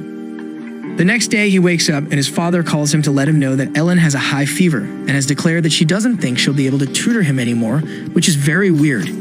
He also gives him a bunch of medicines and a short note telling him to deliver it to her and give his regards. He goes to Ellen's mansion, which is incredibly large as well, and waits in a room, recalling how scared she was yesterday. Suddenly, the main door to the hall opens, and a terrified-looking Ellen emerges wearing full-body armor. She asks him not to kill her and stands by the door while he tries to calm her down and shows that he doesn't even have his wand, putting her somewhat at ease. She removes her face mask but still remains cautious and asks him why he's here, while he explains that his father sent him to deliver medicine for her. She comes inside because worried again, thinking that Pharma might have poisoned the medicine.